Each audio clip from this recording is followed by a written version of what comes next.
Hello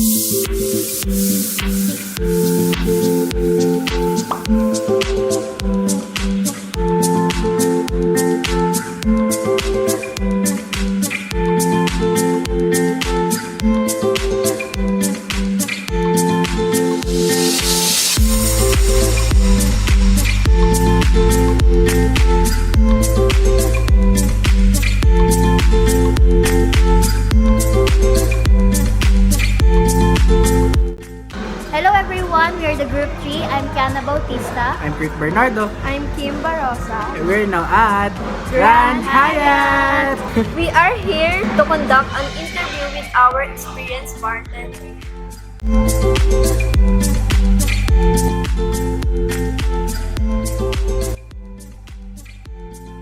Hello po, I am Kianna Bautista po, and this is my questions po. First one is, what's your favorite part of interacting with customers? And do you have any regulars who have become memorable to you po? Actually, I do have a lot of regulars who become memorable. Not just memorable, actually, they become a good friends of mine. So, I have them mostly attorneys. And then, what's the other question? My favorite? Part of interacting with customers. Actually, my favorite part in interacting with the guests is they share their stories. I'll giving them advice, and then I'll know them for their stories, and then we became friends after that. So. The second question po is, are there any specific challenges you face in keeping up with the diverse tastes of and preference of your customers? So for me, so most of the guests here is they want their own preference for drinks. So actually, the challenge is like sometimes they want some adventurous drink. But for me, as a 10 years experienced bartender, it's a quite challenging. But if you know the flavor, or if you learn the different flavor, it's how could I say this? It's like good experience as well. So you learn from the flavor, and then the guests will learn as well. My last question is, in your experience, what makes a bar atmosphere welcoming and enjoyable for customers? For me as a bartender, every bar needs to have this personality or characteristic. So as a guest, they looking for a different vibe for the bar. So for me, that's one of the attraction of a bar. Hello po, I'm Barrosa po. I have 3 questions po. First po is, how do you handle large crowds at the peak hours po? Peak hours, taking order or acknowledge every order, and then make their drinks one by one. So that. What is your dislike of being bartender po? Dislike as of being a bartender is handling a intoxicated guest. For me, that's the best, or that's the hardest challenge for me. So, yeah. Last question po is, what is the best experience you have as a bartender? Actually, I do have a lot of best experience as a bartender, but as a personal, so I can go any bar or any bar here in the metro, and then most of them are my friends as well. So that's the perk of being a bartender. So you're getting a free drink as well. Hello, my name is Louis and Bernardo. I have 3 questions for you. How was your first experience when you are just a rookie or newbie bartender? My first experience actually is I was just amazed of all of the bartenders. So because they have their own personality. So they have a lot of tattoos. They doing what they love. Every time I see them, it's like they're enjoying their work.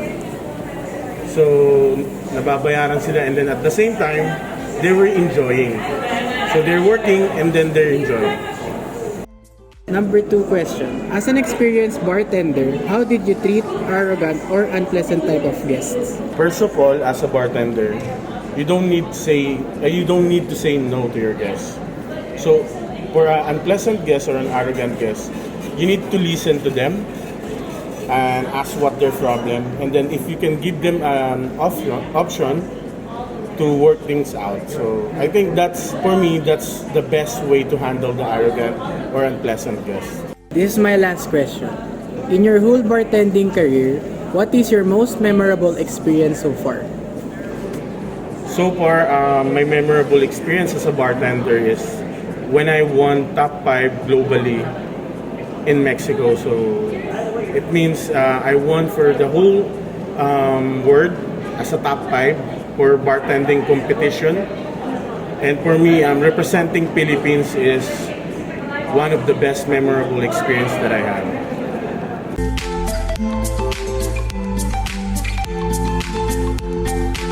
Hi everyone, my name is Kianna Barrosa and this is my reflection.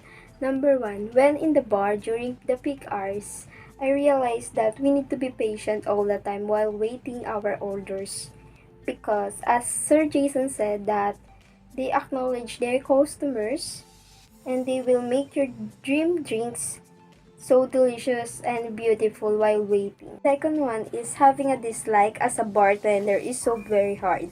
But for Sir Jason said it is hard handling intoxicated guests. He is right.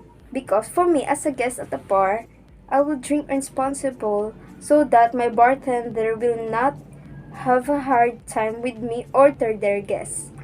And also while drinking in the bar, we need to be respectful and always have discipline when it comes to drinking outside. Because of that, we can avoid the danger. And also that we have to know our alcohol tolerance so we know where to stop drinking. Hello everyone, I'm Kianna Bautista, and this is my reflection about the interview with a professional bartender, Mr. Jason Ali. First, I was inspired by his answer to our questions. I know that this will help us in our future, knowing what to expect if we work as a bartender and what we can prepare for. Because of his answers, I realized a lot. I realized that when you're a bartender, it's not just your colleagues who can be your friends. You can also be friends with the guests or the people who taste your creations. Sir Jason is very kind. He made us comfortable during this interview and also made us their signature drinks. I also realized that understanding how these ingredients interact allows bartender to create a wide range of cocktails, each with its own unique flavor profile. Combining different elements may help you create a flavorful and harmonious and enjoyable drink.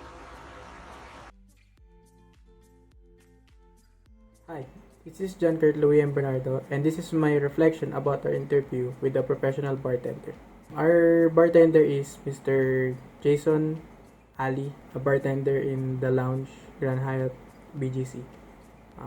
Number 1 is I'm really inspired and really hyped about our bartender, Mr. Jason, because through his humble beginnings from just a waiter in a bar into one of the most skilled and respected bartenders, not just in our country, but also in Southeast Asia and around the world. And the question number 2 is I like the way he approaches when he encounters an arrogant guest or an unpleasant guest, because he reads the situation first and he understands the situation first. Then after that, he either negotiate with that so it can be close to the customer, or if it goes out of hand, he reports it to the HO or the head office to do something about it. And lastly, my question number 3 is being a Bacardi contestant and to represent our not just the Philippines but rather Southeast Asia is not an easy achievement to get or to achieve. His work ethic and passion for bartending really boost or inspire me into pursuing bartending, and someday I hope I can work with him in the industry.